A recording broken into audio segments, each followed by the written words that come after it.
আজ শনিবার 29 মার্চ দুপুরে কুমিল্লা প্রেস ক্লাবের সামনে পাঁচতবি ইউনিয়নের ভারপ্রাপ্ত চেয়ারম্যান মোহাম্মদ তানভীর আহমেদ রাহুল এবং তার পরিবারকে জড়িয়ে ষড়যন্ত্র, অপপ্রচার ও হয়রানির বিরুদ্ধে মানববন্ধন ও বিক্ষোভ অনুষ্ঠিত হয়।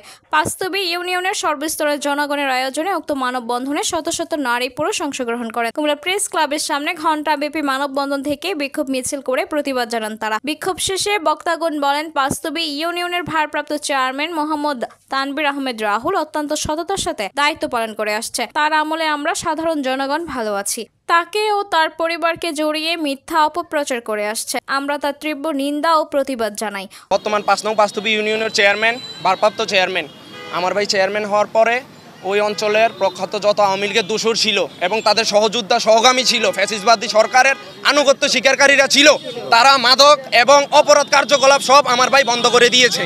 এই কারণে তারা ষড়যন্ত্রমূলকভাবে আমার ভাইকে মিথ্যা অপরাধ, মিথ্যা অভিযোগ, মিথ্যা মামলা দিয়ে ফাঁসানোর চেষ্টা করতেছে। এটা পুরো অত্র এলাকার বাসী থেকে এখন আমাদের দাবি একটাই, শুধুমাত্র যে আইনি লোকদের প্রশাসনের দিকে দৃষ্টি আকর্ষণ করছি আমরা, যে উনারা যাতে সঠিকভাবে তদন্ত করে আমার ভাইয়ের যদি কোনো দোষ ত্রুটি থেকে থাকে যে কোনো একটা স্টেপ নেওয়ার জন্য এবং সঠিকটা তদন্ত করার জন্য। যে যারা দোষর ওরা এখনো বাইরে ঘুরতেছে, ওরা এখনো ফুর্তি আম্মত উল্লাসের মধ্যে মাতোয়ারা আছে। আর এখানে আমার ভাই, এখানে জনগণ আছে, আপনারা জনগণকেও জিজ্ঞাসা করবেন আমার ভাই কি না করে, কি করে দেয় নাই। যত দূষর ছিল ৫ই আগস্টের পর ওরা সবাই একত্রিত হয়ে আমার ভাইকে হেয়ারলেস করার জন্য, পেরেশানি করার জন্য এই মিথ্যা অভিযোগ, মিথ্যা মামলার মধ্যে ফাঁসানোর চেষ্টা করতেছে। একটা না, একটার পর একটা, একটার পর একটা। তদ্রূপ প্রশাসনের কাছে আমাদের একটাই দাবি, আপনারা মিডিয়া আছেন, আপনারা সর্বোচ্চ সহযোগিতা করবেন যে একজন সঠিক মানুষ যেন একটা ইউনিয়নকে চালানোর যোগ্যতা রাখে। এটা আপনাদের কাছে আমাদের দাবি, এলাকাবাসীর দাবি, যাতে প্রশাসন যাতে এটার সঠিক তদন্ত করে।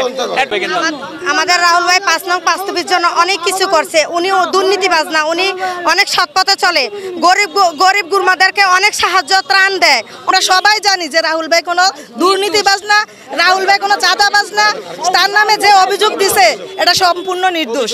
সে অভিযোগ, এটা একটা মিথ্যা অভিযোগ করছে ভাই। কোনোদিন আমরা কিচ্ছু পাই নাই। হে পাস করানোর পরে স্যার হে আমরারে মা বাপের মতন স্নেহ দিয়ে রাখছে। হের কি স্যার আমরা খাওয়ান দন হের অপরাধ? স্যার হে কি আমরা গরিবরে সাহায্য করলে কি হের অপরাধ? হের মতন স্যার ভালো আমরা কোনোদিন কারোর পাই নাই। এত চেয়ারম্যান মেম্বার আসছে কিন্তু আমরা এলাকাবাসী গরিবরা কেউ কোনো কিছু পাই নাই। কিন্তু রাহুল ভাই আমাদের সবার দিকে দেখছে। কারো বিয়ে হয়, তার যদি টাকা পয়সার অভাব হয়েছে, হ্যাঁ বিয়েতে যাই হ্যাঁ টাকা পয়সা দিয়ে দিচ্ছে। কোনো মেয়ের অসুবিধা হলে এই মেয়েটারও সে দেখছে। উনারে মিথ্যা মামলায় ফাঁসাই দিচ্ছে, উনারে যাতে ভালোভাবে স্যার উনার যাতে যে মিথ্যা মামলা উনার ফাঁসাই দিচ্ছে তদন্ত করে উনাকে নির্দোষ প্রমাণ করার জন্য আমরা অনুরোধ করছি। আমার ভাই ভালো করতেছে, এই কারণে শত্রুতামি করে, হ্যাঁ আসলে এটা একটা মিথ্যা একটা অভিযোগ দেওয়া হয়েছে। তো প্রশাসনবাসীদের কাছে এটা একটা জানানো যাচ্ছে যে এই মিথ্যা অভিযোগের বিরুদ্ধে আমরা যাতে এটা কঠোর, যাতে একটা আইনগতভাবে আমরা যাতে প্রতিবাদ জানাচ্ছি। হ্যাঁ, এটা যাতে অবশ্যই বিচার হয়, কারণ ৫ নং পাঁচতবিবাসী এখন অনেক শান্তিতে আছে, এটা অনেকের পছন্দ হচ্ছে না বা অনেকে এটা মানে নিতে পারছে না। এই কারণে আমরা যে মিথ্যা অভিযোগে যে হয়রানি করা হচ্ছে, আমরা তার থেকে আমরা বিচার চাই। উল্লেখ্য, গত ২৬ তারিখ চাঁদাবাজির অভিযোগে রাহুলের বাড়ি থেকে তার ২ সহযোগীকে আটক করা হয়।